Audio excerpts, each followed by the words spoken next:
Dans CQFD, on parle maintenant du prélèvement à la source. C'est confirmé, l'impôt sur le revenu sera bien prélevé par votre employeur dès le mois de janvier prochain. Bonjour Marie. Bonjour. Alors, on va parler évidemment des crédits d'impôt parce qu'il y a eu beaucoup d'annonces qui ont été faites récemment. Ce gros chèque, on va le voir que les contribuables vont recevoir dès le mois de janvier prochain. Mais rappelez aussi quand même les 2-3 points forts de cette réforme. 38 millions de foyers sont concernés.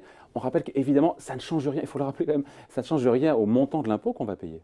Tout à fait. Aucun changement sur le montant de l'impôt à payer. Le prélèvement à la source, c'est vraiment une répartition de l'impôt qui est différente. Ce sont des modalités de paiement qui sont différentes. Ouais. Et à ceux qui croient qu'il n'y aura plus de déclaration de revenus, Fini. il y aura toujours une déclaration de revenus. Hein. On aura toujours ces échéances au mois de mai-juin pour déclarer en ligne nos revenus de l'année précédente. Ouais, revenus fonciers, revenus des des valeurs salaires, mobilières. Aucun changement sur les modalités de déclaration ni sur le montant de l'impôt à payer. Gros avantage de l'impôt à la source, il faut le rappeler, pour ceux qui voient leurs revenus chuter d'une année sur l'autre, pour eux, il y a du mieux. Hein. Ça va être en fait un des points positifs du prélèvement à la source, ça va être de pouvoir s'adapter et adapter le montant de l'impôt que l'on paye au fur et à mesure, et effectivement donc de prendre en compte de manière plus rapide les variations de revenus. Ça va être quand même assez encadré et on ne pourra pas faire ce qu'on voudra. Bon, on parle maintenant des crédits d'impôt, Marie, parce que 8 millions de Français sont concernés par des réductions d'impôt, des crédits d'impôt avec les aides à domicile, l'investissement immobilier locatif ou autre. Et il se trouve que, c'est très récent, le gouvernement fait un geste en leur faveur. Pendant très longtemps, il y avait cette peur de devoir faire une avance de trésorerie à l'État. Et bien, il y a un petit coup de pouce, même un gros coup de pouce, on peut dire. Un gros coup de pouce, un gros point positif. Dans la première version, en fait, le montant de l'impôt à payer dès le début du mois de janvier allait être sur le montant de l'impôt brut, donc avant la déduction de ces réductions et crédits d'impôt.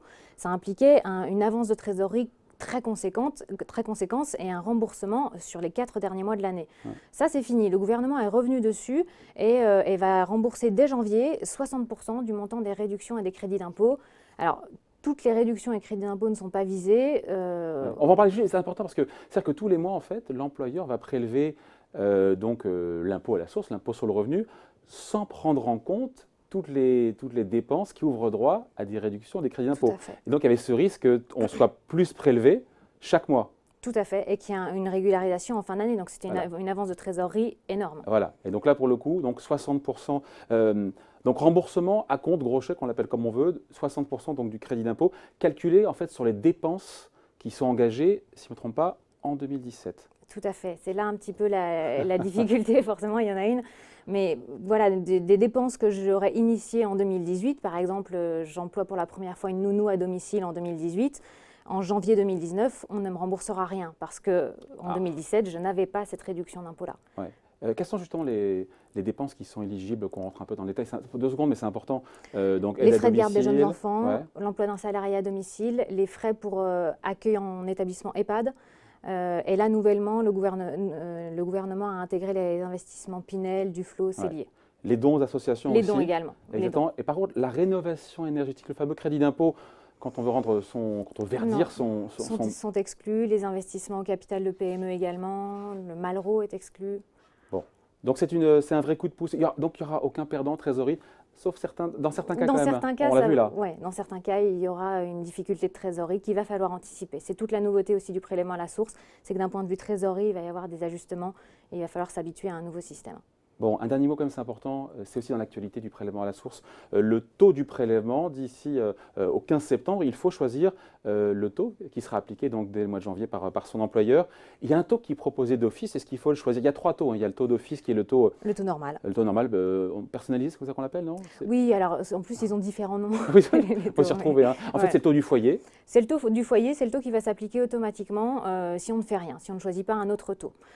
Dans tous les cas, les taux prennent en compte les revenus et la situation familiale, mais le taux normal, c'est vraiment le taux automatique. 2 autres possibilités. Avant de venir aux 2 autres, donc c'est un taux moyen qui prend en compte les salaires de monsieur et de madame en théorie. Et qui s'appliquera aux 2 contribuables. Voilà. L'inconvénient, c'est que l'employeur peut avoir une petite idée quand même de la situation financière de son salarié, indirectement. Ici. Oui.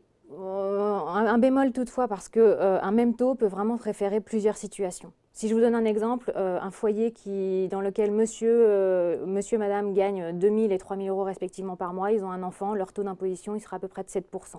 Un Ouais. célibataire qui gagne 2 000 euros par mois, son taux d'imposition sera de 7% aussi.